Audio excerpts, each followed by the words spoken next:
Hide, hide now, turn off the light. Careful. Her hands trembled like leaves in the wind, holding a truth that could change everything.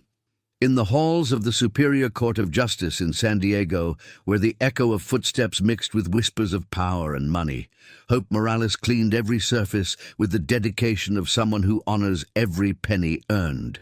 Her 29 years carried the weight of 1,000 disappointments, but her jade-green eyes had never lost that sparkle that spoke of dreams deferred, never broken. With her light brown skin that glowed under the fluorescent lights and her black hair pulled back in a perfect ponytail, Hope wore her navy blue uniform like a silent armor. Every fold of her white apron was impeccable, because she knew that in that world of robes and ties, the slightest imperfection could cost her the only job that allowed her to support her 8-year-old daughter, Sophia. It was almost midnight when she heard the voices filtering from Judge Harrison's office. Hope stopped, the mop dripping onto the marble floor, as she recognized the deep, rough voice that spoke of the most talked-about case in the city. That Sebastian Vance thinks his money will save him, but this time he's wrong. Tomorrow he will be declared guilty of fraud and embezzlement. His family's foundation is finished, said the judge with a laugh that chilled the blood. Hope felt a shiver run down her spine. She knew that name, Sebastian Vance, 38 years old, heir to one of the largest fortunes in California, accused of stealing millions of dollars earmarked for social programs. The media had crucified him for months, but something in his gaze during the hearings had reminded her of someone from her past. When she was a 12-year-old girl, she lived with her grandmother in a working-class neighborhood of San Diego. Her grandmother worked as a domestic employee in a huge house in the La Jolla neighborhood, and on weekends she would take Hope to help her with minor tasks. It was there that she met a boy with eyes as blue as a summer sky, light brown hair and a shy smile, who always gave her part of his lunch when he saw that she only had beans and tortillas. "Don't tell anyone," the boy would whisper as he slipped a sandwich into her small hands. "But my mum always makes too much." That boy was named Sebastian, and although they were separated by a world of social differences, for 2 years they had shared afternoons playing in the backyard of the house, while she helped her grandmother and he escape the loneliness of being an only child in a mansion that was too big. One day, Hope's grandmother was fired without explanation. She never saw Sebastian again, but she kept in her heart the image of that kind boy who shared his food without asking for anything in return. Now, as the voices continued to filter from the office, Hope instinctively approached the slightly open door. What she heard left her frozen. "The forged documents are ready. Judge, tomorrow Sebastian Vance will be convicted, and we can divide the foundation's contracts among our companies. No one will suspect anything," said a voice she recognized as that of Attorney Ramirez, the prosecutor in the case. "Perfect. That rich kid will pay for having been born with a silver spoon in his mouth. People need a culprit, and who better than a millionaire?" replied the judge with disdain. Hope felt the world sway beneath her feet. The mop slipped from her hands and fell to the floor with a metallic clang that echoed throughout the hallway. The voices stopped abruptly. "What was that?" asked the prosecutor. "It must be the cleaning crew. Those people always make noise," replied the judge dismissively. Hope ran to the supply closet, her heart beating so hard she felt it would burst from her chest. She hid among the cleaning supplies, hugging her knees as tears began to well up in her eyes. Sebastian was innocent. The boy who had shared his food, who had been her only friend in those difficult years, was being the victim of a conspiracy that would destroy him completely. And she, a simple cleaning lady, was the only person in the world who knew the truth. But who would believe her? Who would take seriously the word of a humble woman against a judge and a prosecutor? If she spoke, she would lose her job, her livelihood, the possibility of giving her daughter a better future. But if she remained silent, An innocent man would pay for crimes he did not commit. That night, Hope couldn't sleep. She stayed awake next to the bed where her little Sophia slept, watching as the moonlight filtered through the torn curtains of their modest room. In her hands, she held an old, wrinkled photo. Her and Sebastian as children, smiling under a mango tree in the garden of the house where her grandmother worked. "Mommy, why are you crying?" Sophia asked sleepily. "For nothing, my love. Go back to sleep," whispered Hope, caressing her daughter's blonde hair. But inside, she knew that nothing would ever be the same. She had a decision to make, and time was running out.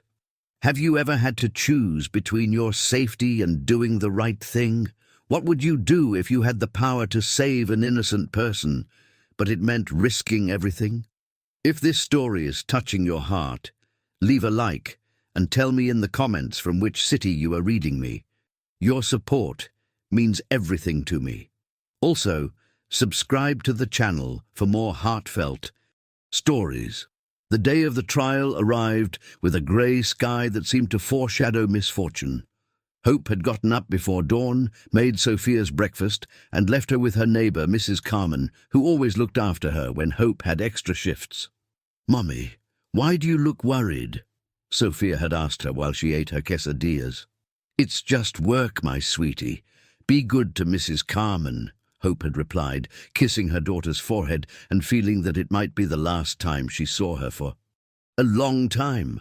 She put the old photo in her purse and headed to the courthouse. On the way, her thoughts crowded like storm clouds. She had decided that she couldn't remain silent, but she didn't know exactly how to act.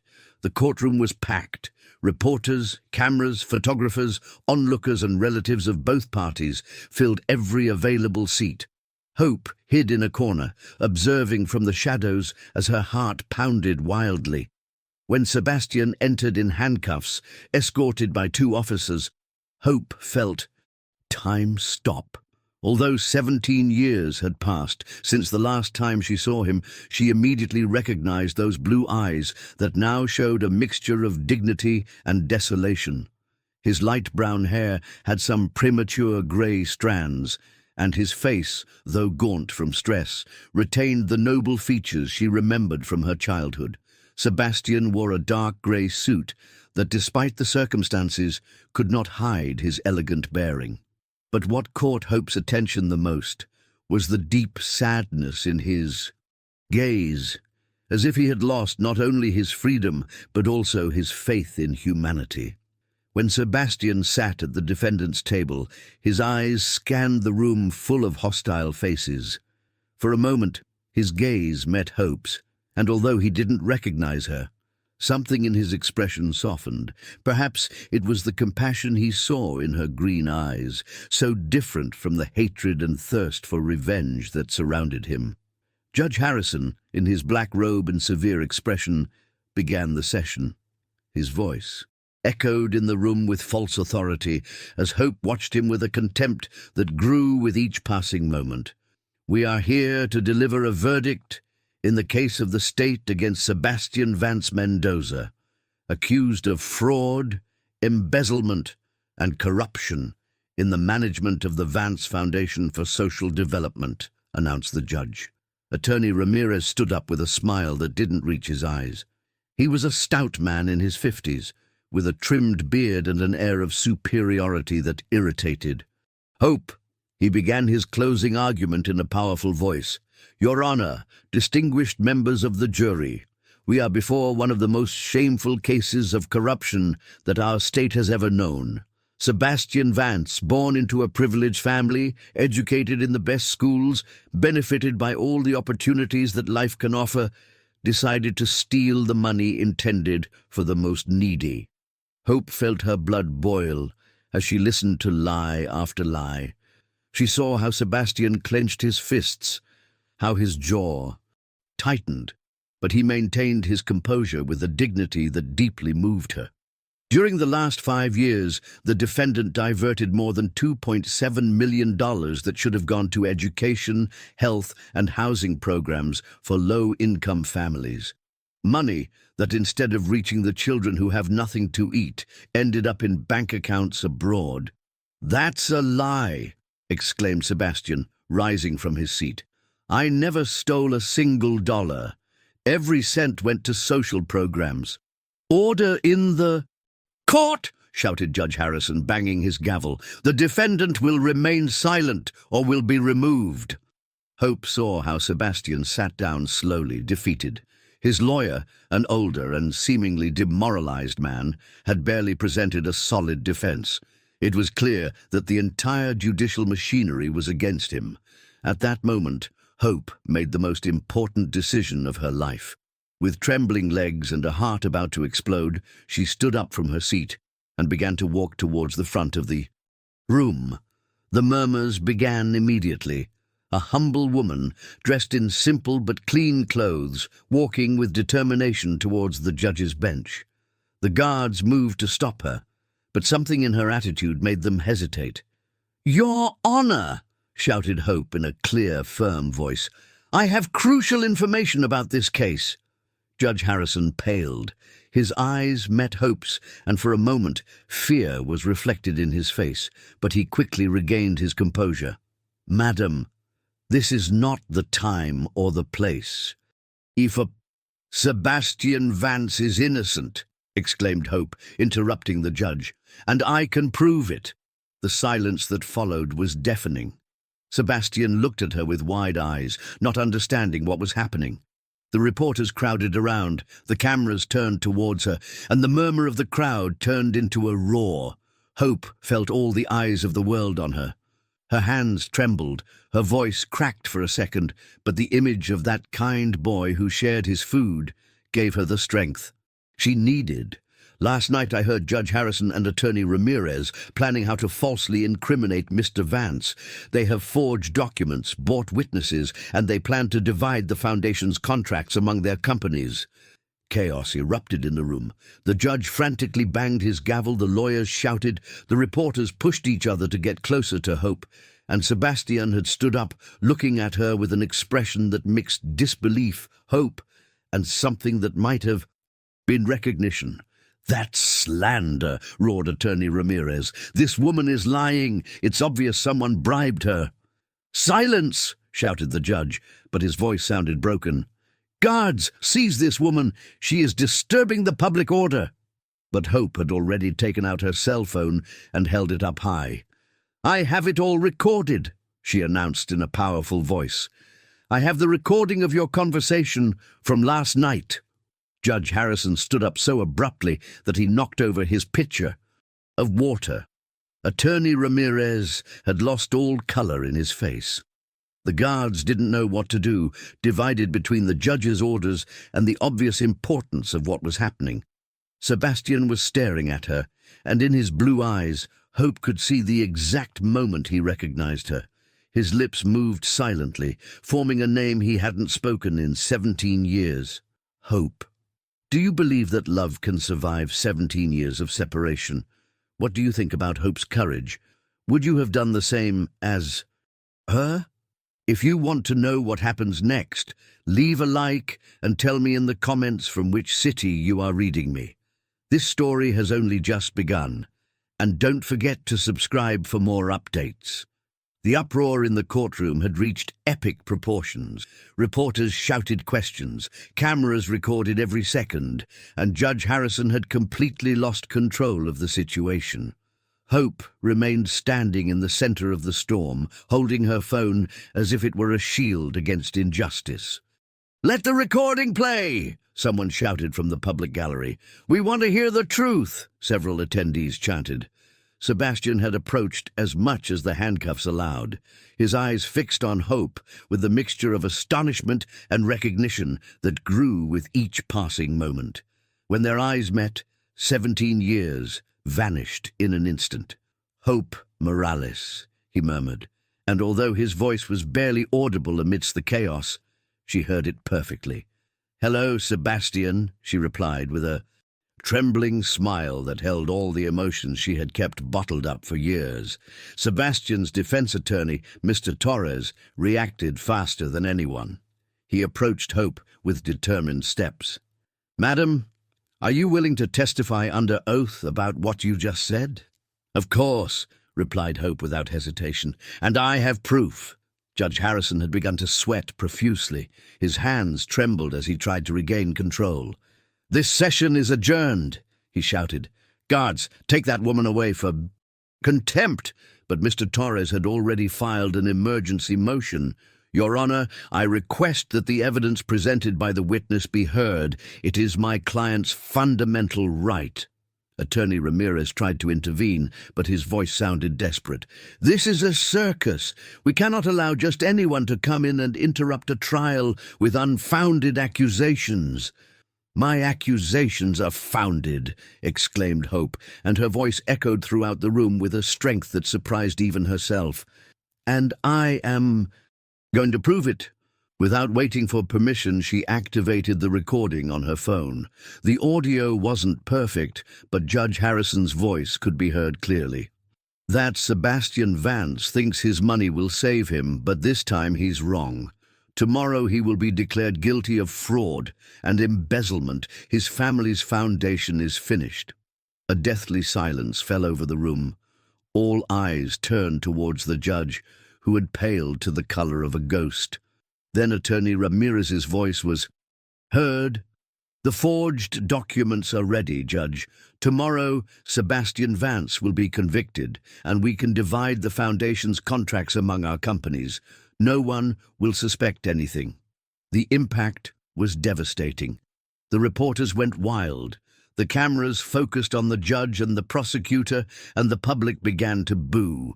Sebastian closed his eyes, and when he opened them, they were filled with tears of relief. Perfect! That rich kid will pay for having been born with a silver spoon in his mouth. People need a culprit, and who better than a millionaire? The judge's voice was heard again. Judge Harrison stood up abruptly, his face contorted with anger and panic.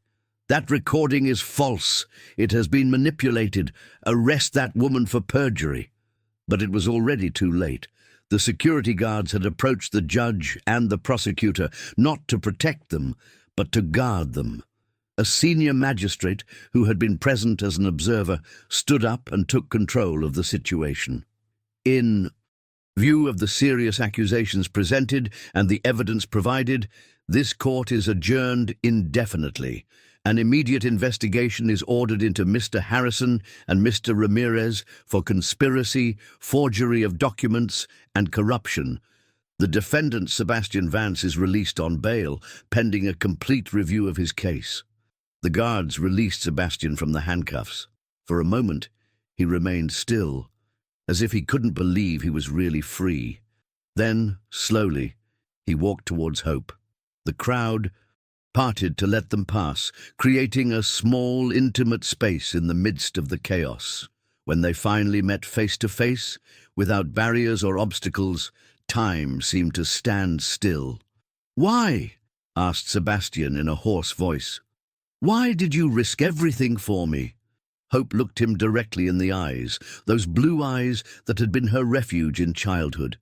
"Because I know your heart," she replied simply. "Because I know that the boy who shared his food with me could never steal from the needy.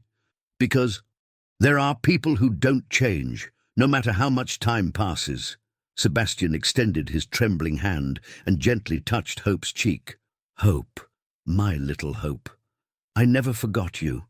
Never. Neither did I," she whispered, and tears began to roll down her cheeks. For a moment, the world disappeared. There were no cameras, no reporters, no scandal. Just two people who had found each other after 17 years, recognizing in the other the same kind soul they had known in childhood. But reality quickly caught up with them. Reporters surrounded them, questions crowded in, and the flashes of cameras blinded them. "Ms. Morales, how did you know Mr. Vance?" "Sebastian, how does it feel to be free? Is it true that you were childhood friends?" Sebastian instinctively stepped in front of Hope, protecting her from the media onslaught. "Please respect her privacy," he said in a firm voice. "This brave woman has just saved an innocent man. She deserves respect, not harassment." A reporter insisted, But what exactly is the relationship between you two? Hope stepped closer to Sebastian and spoke in a clear voice. Sebastian Vance is a good man who was the victim of a conspiracy. I only did what any decent person would have done. Tell the truth. Sebastian looked at her with admiration. At that moment he knew that the shy girl he had met had become an extraordinary woman, with a strength and integrity that left him breathless. "What happens next?" asked another reporter. Sebastian took Hope's hand, a gesture that did not go unnoticed by the cameras. "Next is justice," he replied, "and the rebuilding of everything this conspiracy destroyed." As they left the courthouse, surrounded by the crowd and the press, Hope felt that her life had changed forever. She had lost her job, exposed herself publicly, and had no idea what would happen next. But when she looked at Sebastian, she saw something in his eyes that she hadn't seen in a long time. Hope. And she knew that, no matter what or came, she had made the right decision. What she didn't know was that her courage had unleashed a chain of events that would change not only their lives, but also the lives of thousands of people who had been victims of corruption. Judge Harrison and Attorney Ramirez were arrested that same afternoon. Investigations revealed a network of corruption that spanned the entire judicial system of the state. And at the center of it all, two people who had found each other after 17 years, discovering that true love can survive any distance and any time. If you are captivated by this turn of events, make sure to subscribe to our channel and share your thoughts in the comments below. From which city are you watching? 3 weeks after the judicial scandal, Hope found herself in a situation she had never imagined. Her small 2-bedroom apartment in the Normal Heights neighborhood had become a hive of activity. Reporters knocked on her door at all hours. Curious neighbors peered from their windows. And her phone never stopped ringing. The story of the cleaning lady who saved the millionaire had gone viral throughout the United States. Some called her a heroine. Others accused her of being an opportunist looking for easy money. But what disturbed her the most was that she hadn't seen Sebastian since the day of the trial. Sophia, her 8-year-old daughter, came running from school with bright eyes full of excitement. "Mommy! Mommy! My classmates say you were on TV. Is it true that you know a very rich man?" Hope sighed as she prepared dinner in her small kitchen. The pot of beans simmered on the gas stove, and the griddle warmed the tortillas she had made that morning. "It's complicated, sweetie. I knew that man when I was a little girl. Just like you. And why hasn't he come to visit us? In the soap operas, when the rich man meets the poor woman, they always come to visit her." Hope didn't know what to answer. She wondered the same thing herself. She knew Sebastian was busy with lawyers, investigations, and rebuilding his reputation. But a part of her hoped, what exactly did she hope for? The sound of the doorbell pulled her from her thoughts. She expected to find another reporter, but when she opened the door, she gasped. Sebastian was there, but not as she had seen him in court. He wore dark jeans, a simple white shirt, and sneakers. His hair was slightly tousled, and in his hands he carried a bouquet of wildflowers and a box of chocolates. "Hello, Hope," he said, with a shy smile that immediately transported her back to her childhood. "I hope you don't mind that I came without calling." "No, not at all," she stammered, aware of her simple cotton dress and her apron with cooking stains. "Please, come in."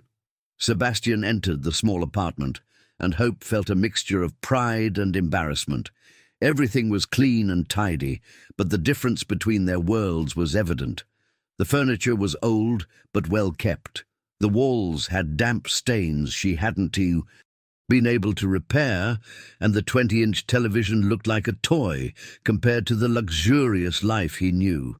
But Sebastian showed no sign of discomfort. On the contrary, his eyes scanned the place with genuine curiosity and something that seemed like nostalgia. "It's a beautiful home," he said sincerely. "It feels warm, full of love." At that moment, Sophia appeared from her room, with her big blue eyes wide open and her blonde hair in pigtails. "Are you the rich man from TV?" she asked with the straightforwardness of children. Sebastian knelt to her level. "I'm Sebastian, a friend of your mom's, and you must be the famous Sophia she's told me so much about." "My mommy hasn't told me about you," Sophia replied with brutal honesty. Hope blushed deeply. "Sophia, go wash your hands for dinner." "Is Mr. Sebastian going to eat with us?" the little girl asked hopefully. Sebastian looked at Hope with an expression that mixed pleading and amusement. "Only if your mum invites me."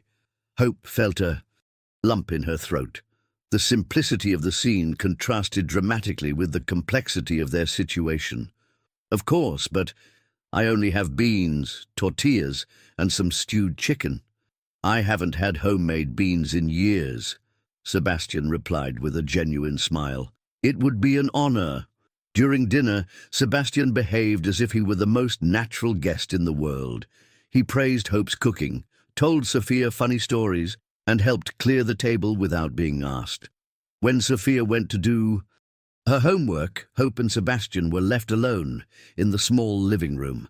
Silence stretched between them, charged with 17 years of distance and 3 weeks of uncertainty. "Hope, I need to apologize to you," Sebastian said finally, his voice full of emotion. "I should have come sooner. I should have been here for you after what you did for me." "I understand you were busy," she began, but he interrupted her. "That's no excuse. You risked everything for me, and I hid behind my lawyers and my work. The truth is, I was scared." "Scared of what?" Sebastian moved closer to her on the small sofa, his blue eyes reflecting a vulnerability she hadn't seen since childhood. "Scared that seeing you again, being close to you, would make me realize that I had wasted 17 years living the wrong life. Scared that what I feel for you was real, because that would change everything." Hope felt her heart race. "What do you feel for me, Sebastian?" He took her hands in his, hands roughened by years of hard work, and kissed them gently. "I feel like you are the only person in the world who truly knows me. That when I'm with you, I become the boy who shared his lunch because he couldn't stand to see you hungry. I feel like these 17 years have been nothing more than a parenthesis, and that now I can finally breathe again." Tears began to well up in Hope's eyes. "Sebastian, I don't belong in your world. Look around you. Look at who I am, how I live. You need someone who can be on your level, who knows how to behave in your society." "My society betrayed me," he replied bitterly. "My society condemned me without proof, turned its back on me when I needed them most. You, a humble woman, were the only one who had the courage to defend the truth. Who is really on my level, Hope?" She got up from the sofa, nervous, and began to pace the small living room. "It's not that simple. You have responsibilities, companies, a foundation to rebuild. I have a daughter to support, a simple life that I can't change. We come from different worlds." "And what does it matter?" exclaimed Sebastian, standing up as well. "Since when does love respect social differences? Since when does the heart understand bank accounts?" "Since always," Hope replied sadly. "The real world is cruel, Sebastian. Your family, your friends, your partners, they will never accept me, and I don't want you to have to choose between them and me." Sebastian approached her and took her by the shoulders. "I already chose. Hope, I chose you the day I was 14 years old and cried when my mother told me your grandmother wouldn't be working for us anymore. I chose you every day for these 17 years, when no woman in my social circle managed to make me feel what you made me feel with a simple smile. And I choose you now, when I finally have you in front of me again." The sound of the phone interrupted the moment. Hope answered in a trembling voice. "Hello? Ms. Morales, this is Mr. Garcia from the Vance family law firm. We need to schedule an urgent meeting with you. It concerns a very important matter." Hope looked at Sebastian in confusion. "I don't understand." What kind of matter? We would prefer to discuss it in person. Could you come to our offices tomorrow at 10 in the morning? After hanging up, Hope felt uneasy. What could your family's lawyers want with me? Sebastian frowned, visibly worried. I don't know, but I don't like it. My mother has been very active since the trial. Too quiet for my liking. Does your mother know about me? She knows that a woman named Hope Morales saved me from prison. She doesn't know that you are the same little girl I knew when we were kids. Hope felt a chill of premonition. Sebastian, maybe this is a sign. Maybe we should— No, he interrupted her, taking her in his arms. I'm not going to lose you again, Hope. No matter what my family plans, no matter the obstacles they put in our way, this time I'm going to fight for you. He kissed her then. A soft kiss, but full of promises. A kiss that tasted of homemade tortillas and deferred dreams. A kiss that erased 17 years of separation and ignited the hope of a future together. When they parted, Hope knew that her life had changed forever. But she also knew that the storms were just beginning. "Mommy, is Mr. Sebastian going to be my dad?" Sophia asked from her bedroom door with the innocence of someone who sees the world in black and white. Hope and Sebastian looked at each other, and in that look they found all the answers and all the questions that the future held for them. What do you think Sebastian's family is planning? Can love and determination overcome social differences? Tell me in the comments what you think is going to happen. If this story has you on the edge of your seat, leave a like and tell me from which city you're reading. Your support makes these stories come to life. The Vance law firm occupied 2 entire floors of an elegant glass tower in a financial district of San Diego. Hope had never been in such an imposing place. The marble shone under the chandelier lights, and every detail screamed power and money. She wore her best dress, a navy blue one she had bought for Sophia's kindergarten graduation, and her only pair of low-heeled shoes. Even so, she felt completely out of place amidst so much luxury. The receptionist, a young and elegant woman, looked her up and down with thinly veiled disdain. "Ms. Morales, Mr. Garcia is expecting you in the main conference room." Hope followed the young woman down a hallway decorated with works of art that probably cost more than everything she owned. When they reached the conference room, she froze. Not only was Mr. Garcia there, an older man in an impeccable suit, but also an elegant woman of about 55, with perfect blonde hair, jewelry that glittered under the light, and an expression that could freeze hell over. "Ms. Morales," said Mr. Garcia, standing up, "allow me to introduce you to Mrs. Isabel Vance de Mendoza, Sebastian's mother." The woman did not stand up. She studied Hope with eyes as cold as steel, evaluating her from her simple hairstyle to her worn shoes. "So, you are the famous heroine," she said with a smile that didn't reach her eyes. "Sit down, please. We have much to discuss." Hope sat on the edge of the chair, feeling as if she were in the defendant's seat. "Ms. Morales," Mr. Garcia began, "we have thoroughly investigated your intervention in Sebastian's own case, and we have discovered some very interesting things." "I don't understand," Hope murmured. Mrs. Isabel leaned forward, her eyes glinting with a dangerous light. "We know who you really are, Miss Morales. We know you knew my son when you were children. We know your grandmother worked in our house, and we know why she was fired." Hope's heart began to beat violently. "My grandmother was an honest woman. She never did anything wrong." "Oh, didn't she?" Isabel smiled cruelly. "Didn't she steal jewelry from my family? Didn't she take advantage of the trust we placed in her to take a pearl necklace that had belonged to my mother-in-law?" "That's a lie!" exclaimed Hope, standing up. "My grandmother never stole anything." "We have the evidence," intervened Mr. Garcia, sliding a folder across the table. "Police reports from the time, testimonies, even photographs of the necklace found among her belongings." Hope opened the folder with trembling hands. Sure enough, there were Documents that looked official, photographs of a pearl necklace, and a report accusing her grandmother Carmen Morales of theft. This can't be true, she whispered, feeling the world sway around her. Oh, but it is, said Isabel with satisfaction. Your grandmother was a thief, Miss Morales, and now we understand why you appeared so conveniently to save my son. What do you mean? Mr. Garcia cleared his throat. We believe you planned all of this from the beginning, that you got a job at the courthouse specifically to set a trap, that you fabricated that recording to blackmail my client.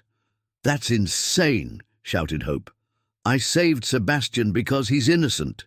Or did you do it because you knew he would remember you, that he would feel indebted to you? Isabel asked with a venomous voice. Did you plan to seduce my son to gain access to our fortune, just as your grandmother tried to steal from us?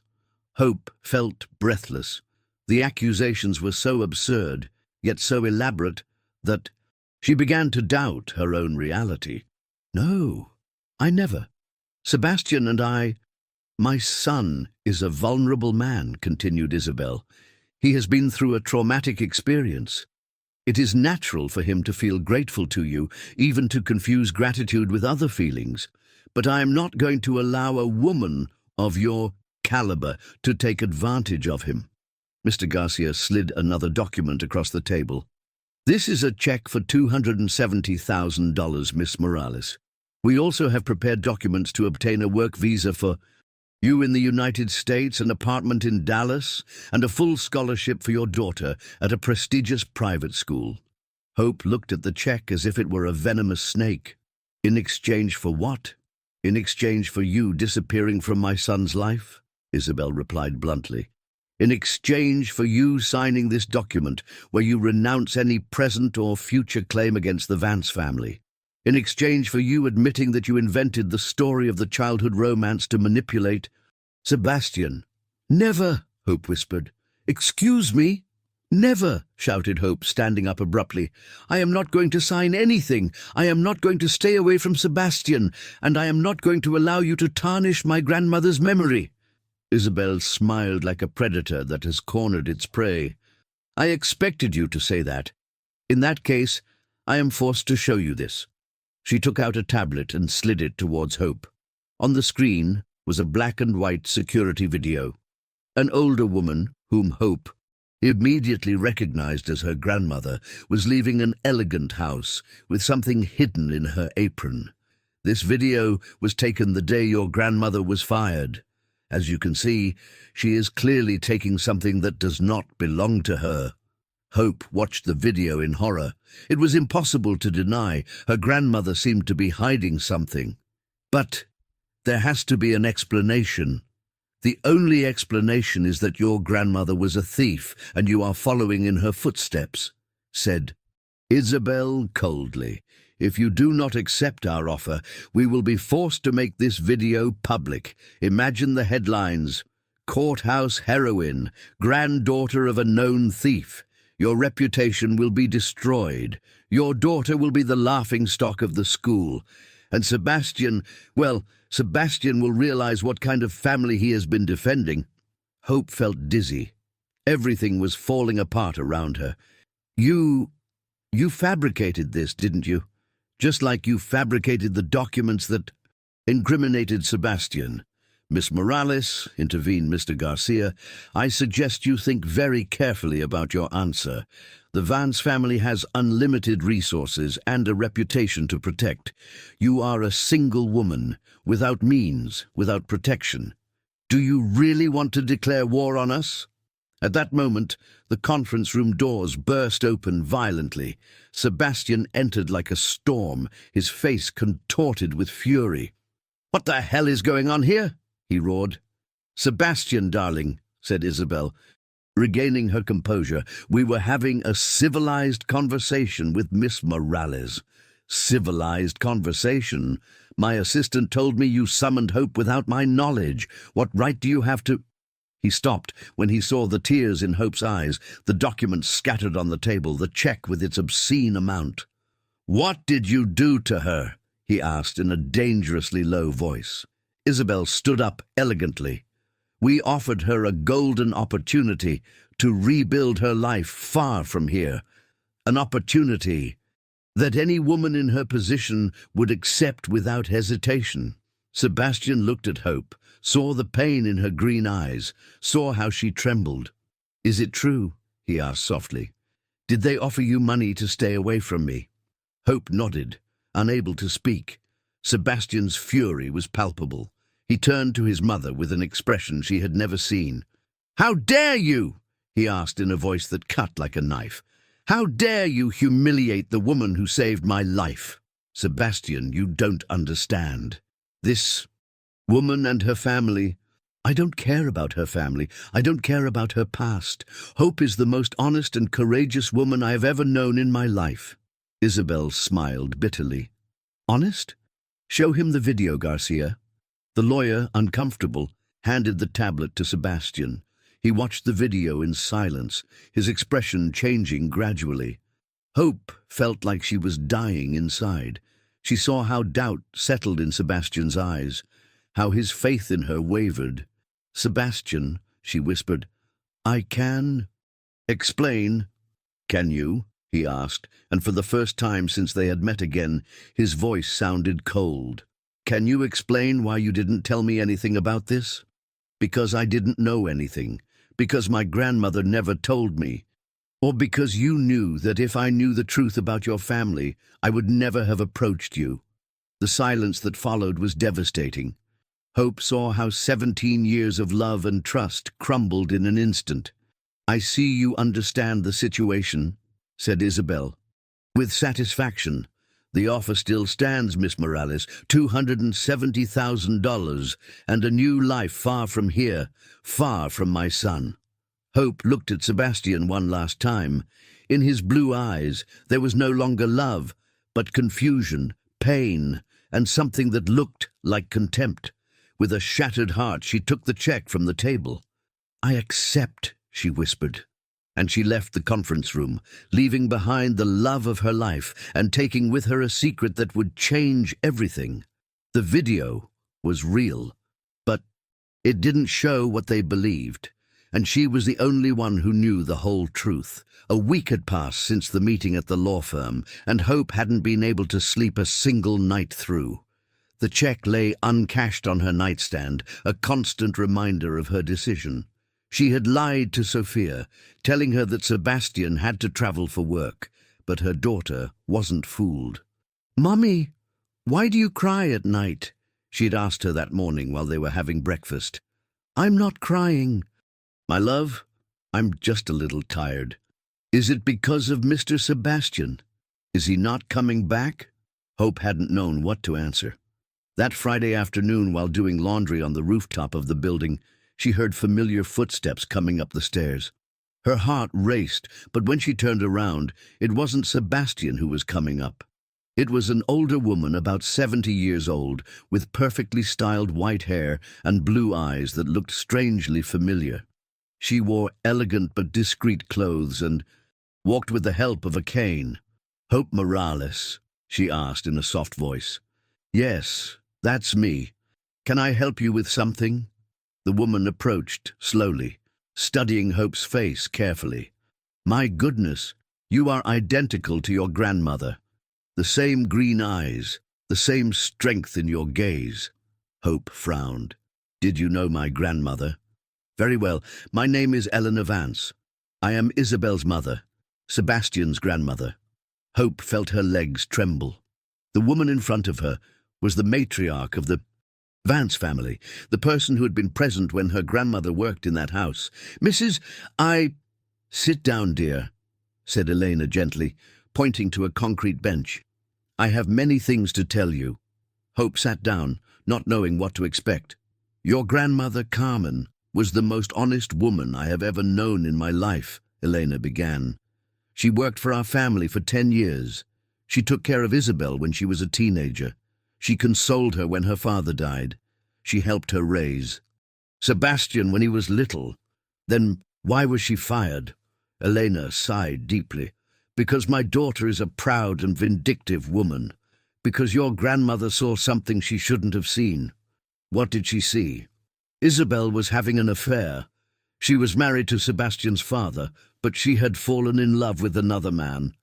Your grandmother surprised her one afternoon in a compromising situation. Hope listened with growing attention. Carmen came to talk to me. She told me she couldn't continue working in a house where marriage was being disrespected. But she also promised me that she would never say anything, that the secret would die with her. And the necklace? The video they showed me? Elena smiled sadly. The necklace was mine. I gave it to Carmen the day she left. It was my way of thanking her for 10 years of loyal service and asking her forgiveness for what my daughter had done to her. But Isabel interpreted it as theft. Hope felt the world spin around her. Are you saying my grandmother never stole anything? Your grandmother was a saint, dear, and you have inherited her nobility. Elena moved closer to Hope and took her hands. I know what happened at the law firm. I know Isabel offered you money to stay away from Sebastian, and I know you accepted. I had no choice. The video shows the truth, but not the whole truth, and I am going to make sure Sebastian knows it. Elena took a yellowed envelope from her purse. This is a letter. Your grandmother wrote to me before she died. In it, she tells the whole story. I also have the donation papers for the necklace, signed by me and witnessed by a notary. Hope took the envelope with trembling hands. Why are you telling me this now? Why didn't you intervene before? Because I am a very sick woman, dear. I have terminal cancer. I have only a few months left to live, and I cannot leave this world without righting the wrongs my family has committed. Elena stood up with difficulty. Sebastian is suffering, Hope. He hasn't left his house in a week. He doesn't eat, he doesn't sleep, he doesn't talk to anyone. He blames himself for doubting you. He's right to doubt. I lied by not telling him about my grandmother. Did you lie? Or did you simply not know the whole truth? Elena headed towards the stairs but stopped. There's something else you should know. Isabel doesn't just want to keep you away from Sebastian because of class differences. There is another reason. What is it? Sebastian looks a lot like his father, but he also has something of that man Isabel had the affair with. Sebastian is not the son of the man he thinks he is. Hope gasped. Are you sure? Absolutely. And if Sebastian marries you, a woman who knows the family secrets, Isabel fears the truth will come out. She would lose everything, the inheritance, the social position, the respect. That's why she is so desperate to keep you away. Eleanor started down the stairs. Think carefully, dear. Are you going to allow a lying and manipulative woman to destroy true love, or are you going to fight for what is rightfully yours? That night, Hope couldn't sleep. She read and reread her grandmother's letter, wept for all the injustices suffered, and gradually felt rage replace sadness. At 6 in the morning on Saturday, she dressed in her best clothes, asked Mrs. Carmen to look after Sophia, and headed to the Vance mansion in La Jolla. The gatekeeper tried to stop her, but Hope had a determination that admitted no obstacles. Tell Sebastian Vance that Hope Morales is here, and that I am bringing the complete truth. Sebastian appeared at the front door within minutes. He was gaunt, with deep circles under his eyes and several days' growth of beard. When he saw her, his eyes filled with a mixture of pain and hope. Hope, what are you doing here? I've come to tell you the truth, Sebastian. The whole truth. She led him to the backyard, where 17 years ago they had shared afternoons of play under the mango tree. They sat on the same stone bench where he used to tell her stories. My grandmother never stole anything, Hope began, and she told him the whole story that Elena had revealed to her. She showed him the letter, the necklace deeds, everything. Sebastian listened in silence, his expression changing gradually from disbelief to understanding, and finally to fury. My mother did all this? And there's more, said Hope, and she revealed the secret about his paternity. Sebastian stood up as if he had received an electric shock. "Are you saying my father isn't my father? I'm saying your mother is capable of anything to protect her secrets, even destroying our happiness." At that moment, Isabel appeared from the house, accompanied by Eleanor. It was evident that there was terrible tension between mother and daughter. "What is this woman doing here?" Isabel asked furiously. "Repairing your lies, daughter," Elena replied firmly. What followed was the most intense confrontation Hope had ever witnessed. Elena revealed all the secrets, all the lies, all the manipulations that Isabel had woven over decades. Isabel tried to deny everything, but the evidence was overwhelming. When Elena showed the DNA tests she had secretly ordered years ago, confirming that Sebastian was not her husband's son, Isabel's mask finally fell. "I did everything to protect you," she shouted at Sebastian, "to give you a name, a position. This woman is going to destroy everything we have worked for." "No!" roared Sebastian. "You destroyed everything. You lied. You manipulated. You hurt innocent people." He turned to Hope, who had remained silent during the entire confrontation. "Hope, forgive me. Forgive me for doubting you, for not fighting for us from the beginning." "There's nothing to forgive," she replied, taking his hands. "Just promise me that from now on we will face everything together." "I promise you," he said, and he kissed her. Under the same tree where they had played as children, Selena smiled despite her weakness. "Now I can die in peace," she murmured. 3 months later, Sebastian and Isabel had to testify in a public trial where all the family secrets were revealed. Isabel was convicted of perjury and conspiracy and lost all rights to the family inheritance. Sebastian renounced half of his fortune, donating it to genuine social programs. With the rest, he and Hope created a foundation that offered educational scholarships to children from low-income families in honor of Carmen Morales's memory. They were married in a simple ceremony in the garden of the house where they had met. Sophia was the flower girl, and Elena, who was bravely fighting her illness, was the honorary matron of honor. "Do you know what the most beautiful thing about all of this is?" Sebastian said to Hope during their honeymoon in Maui. "What?"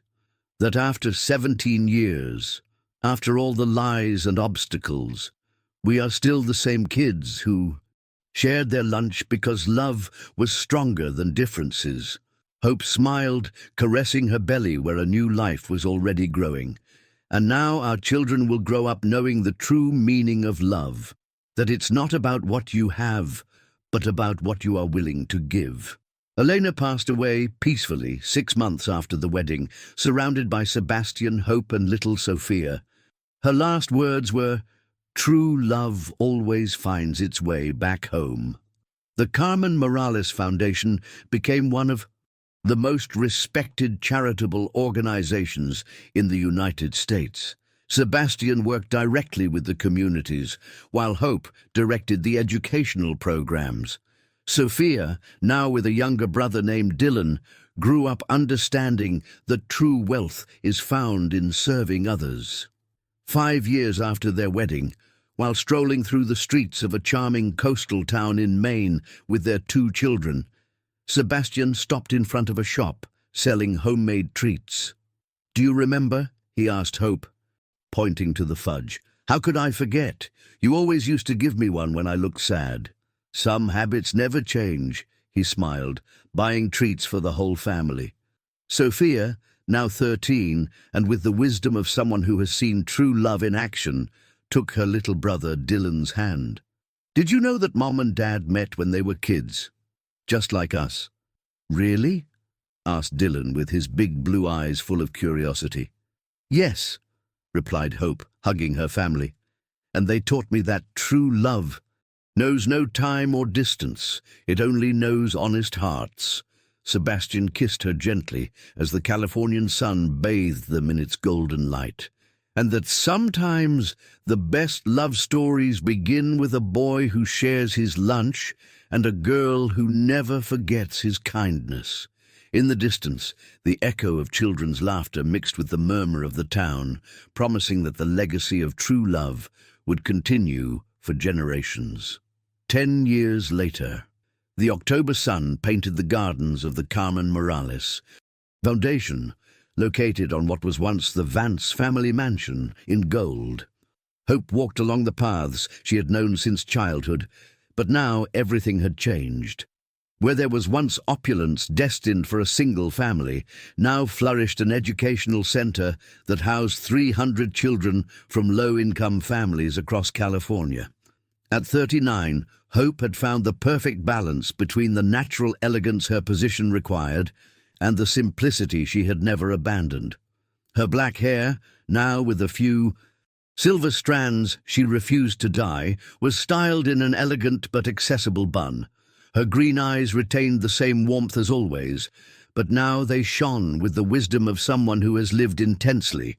She wore a simple but excellent quality navy blue dress, comfortable shoes that allowed her to run after the children when necessary, and her only jewel was the wedding ring that Sebastian had given her 10 years ago. A simple gold band with a small emerald, because, according to him, your eyes are the only jewels you need.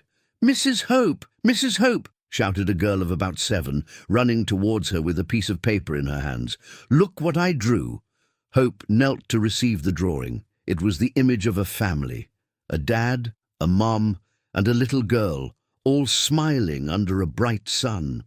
"It's beautiful, Lily. Can you tell me about your drawing?" "It's my family, but how I would like it to be," explained the girl with the typical honesty of children. "My dad left when I was a baby, but you say that families can be made in many ways." Hope felt her heart shrink and expand at the same time. Lily was one of the 50 girls who lived permanently in the foundation, daughters of single mothers who worked to support them but couldn't take care of them during the day. "You're right, my love, and you know what? You already have a very large family here, with all your classmates and teachers. And are you like my mom here?" "I'm like your mom here," confirmed Hope, hugging the little girl. At that moment, Sophia came running from the main building. She was no longer the 8-year-old girl who had seen her mother transform into a public figure. At 23, Sophia had inherited her mother's beauty and a strong determination that had led her to study social work at the University of California, San Diego, specializing in community development. "Mom, Dad is looking for you. He says the reporters from Los Angeles arrived for the interview." Hope sighed. After 10 years, the media was still fascinated by her story. The humble woman who had saved a millionaire and become one of the most respected philanthropists in the United States was still news. "Can't you handle them? You know I hate interviews." "Mum, you're the director of the most successful foundation in the country. It's part of your job," Sophia replied with a smile. "Besides, Dad says he wants you to talk about the new project in Maine." Hope looked around. In the gardens, children between the ages of 5 and 15 played, studied, and grew up in an environment that she and Sebastian had carefully designed. It wasn't a traditional orphanage, but a community where vulnerable children found not only education and food, but genuine love and real opportunities for growth.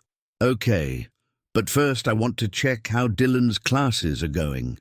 They headed towards the educational wing, where her younger son, Dylan, 9, was leading a reading workshop for children his age. With his blue eyes identical to his father's and his light brown hair, Dylan had also inherited the social sensitivity of both parents.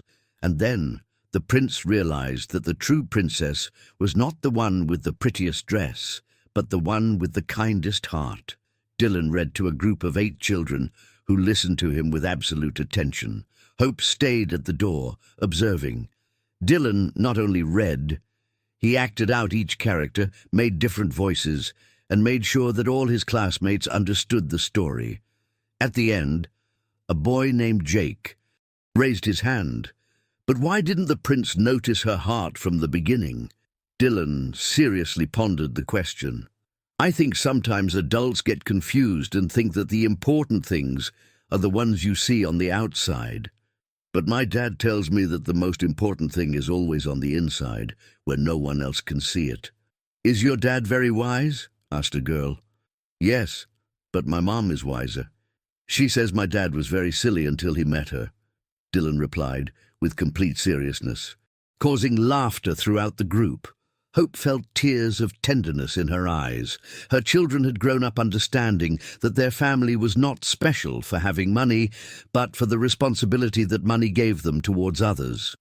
She headed towards the administrative offices, located in what had been the main hall of the mansion. Sebastian was reviewing plans with the architect in charge of the new project in Maine, while the reporters waited patiently. At 48, Sebastian had changed a lot, physically. His grey hairs were no longer premature, but natural. He had some wrinkles around his eyes that spoke of years of genuine smiles, and he had gained a little weight that made him look more approachable. But his blue eyes retained the same intensity and kindness that had captivated Hope since childhood. Upon seeing her enter, his face lit up, as it always did. After 10 years of marriage, he still looked at her as if it were the first time. "There's my boss," he said with a smile, approaching to kiss her on the cheek. "I'm not your boss, I'm your partner," she replied automatically, a private joke they had developed over the years. "Ladies and gentlemen of the press, I present Hope Vance Morales, CEO of the Carmen Morales Foundation." The interview lasted an hour. Hope, who had initially felt intimidated by the cameras and questions, now handled complex topics about education, social development, and philanthropy with ease. Her authenticity remained her greatest strength. "Mrs. Vance, in these 10 years, the foundation has graduated more than 1,200 young people, 85% of whom have entered public universities. What do you consider to be the secret to this success?" Hope reflected before answering. "We don't treat these children as charity recipients. We treat them as what they are, people with unlimited potential who only need genuine opportunities. We don't give them handouts, we give them tools." "And what do you think of the criticisms that say you only help to clean up the Vance family's image after the scandal?" Sebastian tensed slightly, but Hope replied calmly, "People who say that obviously don't know our work. We've been getting up at 5:30 in the morning for 10 years, living here with the children, investing not only money, but our entire lives in this project. If it were just for image, we would have found easier ways to look good." "Tell us about the new project in Maine." Sebastian took the floor. "We are going to replicate our model in 3 rural communities in Maine, focusing especially on indigenous girls who have been excluded from the education system. Hope will be personally directing this project." "Does that mean you will move to Maine?" "Temporarily," Hope replied. "We will spend 6 months of the year there for the next 3 years until the project is self-sustaining." After the reporters left, the family gathered for dinner in what had been the mansion's formal dining room. Now it was a cozy space where 20 people could eat together. Sebastian, Hope, Sophia, Dylan, and the 16 older children who lived permanently at the foundation. The conversation was lively. The children talked about their classes, their projects, their dreams. Sophia talked about her graduation thesis, which dealt with alternative family models. Dylan proudly showed a drawing he had made in art class. "Do you know what day it is tomorrow?" Sebastian asked when they finished dinner. "The anniversary of when Mom saved Dad," shouted Dylan. "That's not right," protested Sophia. "It's the anniversary of when Mom and Dad met again in court." Hope smiled. Her children had turned that date into a family celebration, but each had their own version of the story. "Actually," Hope said, "it's the anniversary of when I learned that doing the right thing sometimes requires more courage than you think you have." "And what was the hardest part?" asked Mary, a 14-year-old girl who had arrived at the foundation 3 years earlier. Hope looked at Sebastian before answering.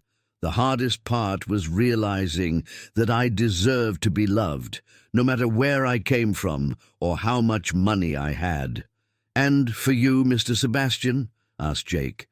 "For me, it was understanding that true love is not about finding someone perfect, but about choosing to love someone completely, even when the world tells you that you shouldn't." After dinner, while the children did their homework and got ready for bed, Hope and Sebastian walked through the gardens under the light of the full moon.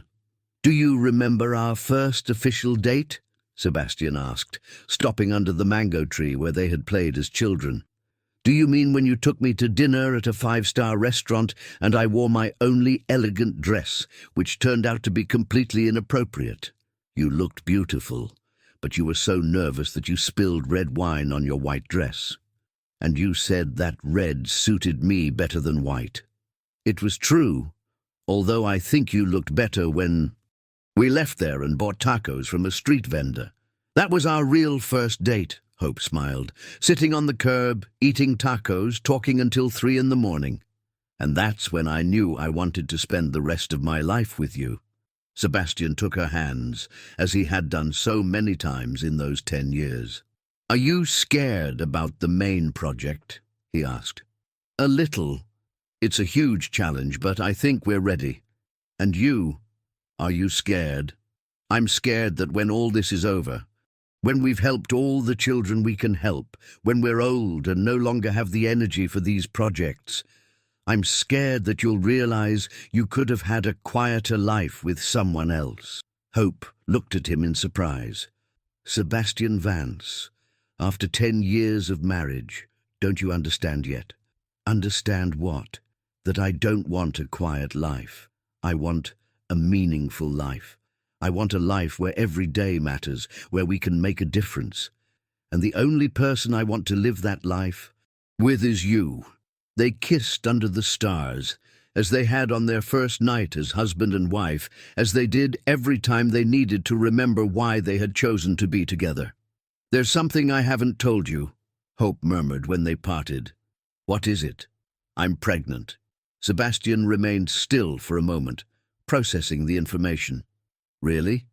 Really? 2 months along? And what do you think about having a baby at 39, just when we are starting the most ambitious project of our lives?" Hope smiled with that mixture of tranquility and determination that he loved so much. "I think this baby is going to grow up surrounded by love, purpose, and the understanding that life is about serving others. I think he or she is going to be a great older sibling to all the children in the foundation. And I think you are going to be an even more wonderful father the 3rd time around." "The 3rd time?" "Dylan counts as your 2nd child, but Sophia has always been yours too." That night, while Hope slept in his arms, Sebastian stayed awake, thinking about the path that had led them there, the mistakes, the misunderstandings, the obstacles they had overcome together. He remembered the night Hope had lost a pregnancy during their 2nd year of marriage, and how they had wept together in the hospital bed. He remembered the day Dylan was born, and how Sophia had insisted on holding her little brother with a seriousness that made her look like a miniature adult. He remembered the sleepless nights when one of the children in the foundation had nightmares or got sick, and how Hope always knew exactly what to do, what to say, how to console. He remembered the time a former college classmate had found him at the supermarket buying diapers and had said to him, "I can't believe a man like you ended up married to the maid," and how he had replied, "You're right. I can't believe a woman like her chose a man like me." He remembered all the times Hope had shown a wisdom, a strength, and a generosity that left him breathless, like when she completely forgave Isabel before she died, visiting her in the hospital and bringing her flowers until the end. Like when she decided to legally adopt 3 siblings who had arrived at the foundation separately so they could grow up together. At dawn, Hope woke up and found him watching her. "Didn't you sleep?" "I was thinking." "About what?" "That 27 years ago, a lonely rich boy met a humble and kind girl, and that everything Good that has happened in my life since then has been a consequence of meeting her. You're very dramatic in the mornings, Hope laughed. I'm serious. You saved me long before the trial, Hope. You saved me from being the kind of man my mother wanted me to be. You saved me from an empty life full of things, but without purpose. We saved each other, she replied, caressing his face. And now we save others. They got up together, as they had every morning for the past 10 years. Sebastian headed to the kitchen to make breakfast for the younger children, while Hope checked the day's schedules and made sure everything was ready for the activities.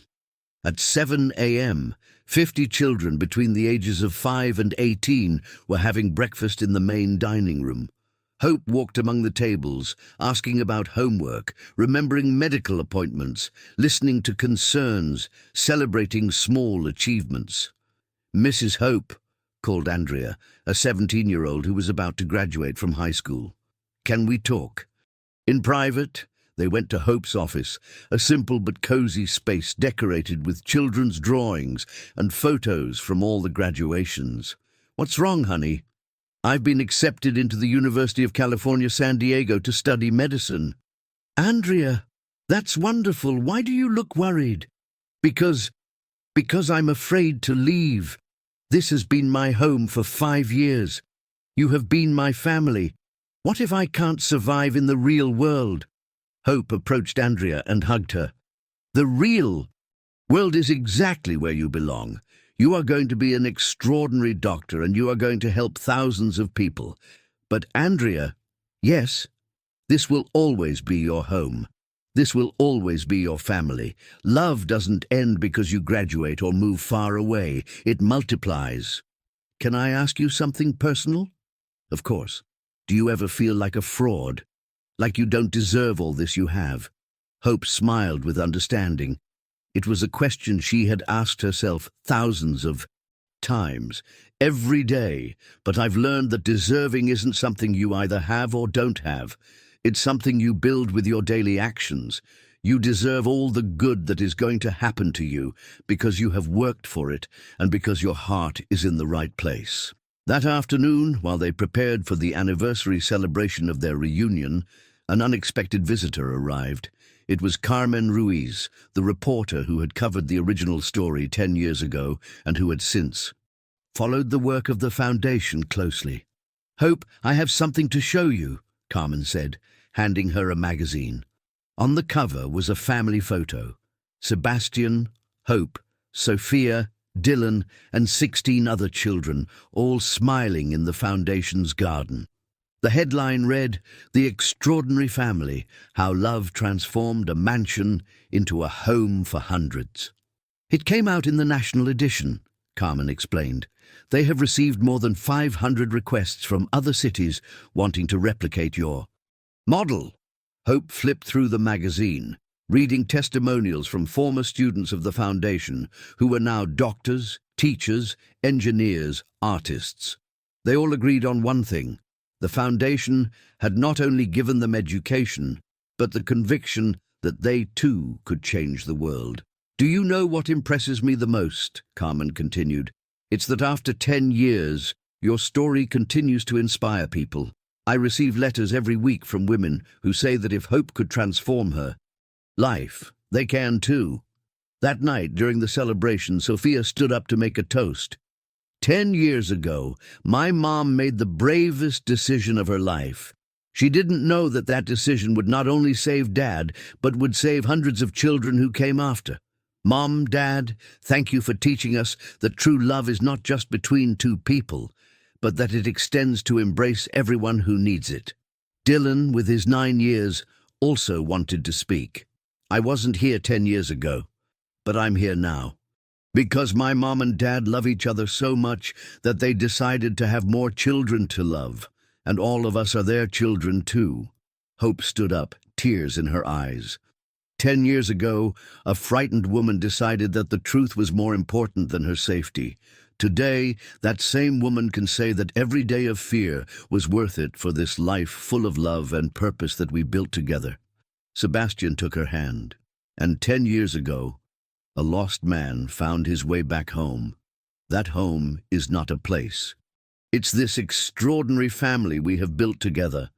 As the children ran through the garden under the Christmas lights they had hung for the celebration, Hope and Sebastian stood on the balcony, watching. "You know what?" Hope said. "I think my grandmother would be proud. I'm sure she would. And my grandmother, Elena, too. Can you imagine what would have happened if I hadn't had the courage to speak that day in court? I don't like to think about it, but I know that somehow we would have found each other. Some people are destined to be together. Do you think our next baby will grow up thinking all of this is normal? I hope so. I hope he or she grows up thinking that it's normal to help others, that it's normal for families to be made of love and not blood, that it's normal to fight for justice." "It's going to be a girl," Hope said suddenly. "How do you know?" "The same way I knew Dylan was going to be a boy. Mother's intuition.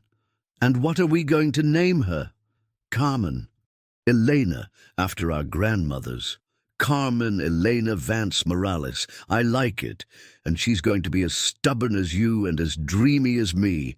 God help us." Sebastian laughed. As they went back inside, Hope stopped once more under the mango tree.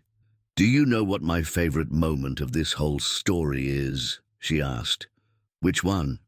"It's not when you declared your love for me, or when we got married, or when our children were born. It's that day when you were 12 years old, and you gave me half of your sandwich without me asking. That was the moment I knew who you really were. And who was I? The man I wanted to spend the rest of my life with, even if I didn't know it yet." They kissed once more under the stars, surrounded by the murmur of children's laughter and the scent of mango blossoms, knowing that their love story had created something much bigger than themselves, a family of more than 300 people, a legacy of hope, and living proof that true love can change the world, one life at a time. And somewhere in heaven, two grandmothers smiled, knowing that their grandchildren had found the secret to happiness, that love multiplied is the only love that is truly worthwhile. Do you believe in the power of true love to overcome any obstacle? Have you ever experienced a reunion that changed your life? This story teaches us that dignity, honesty, and the courage to defend the truth are life's true riches. That authentic love is not measured in bank accounts, but in the willingness to fight for what is right. Hope and Sebastian's love reminds us that some bonds transcend time, circumstances, and social differences, that when two hearts are destined to be together, the universe always conspires to reunite them. If this story touched your heart, I would love to know your opinion. Leave a like if the story moved you. Comment and tell me from which city you are reading me. Subscribe for more stories that reach the soul. Tell me what other stories you would like to read, sir.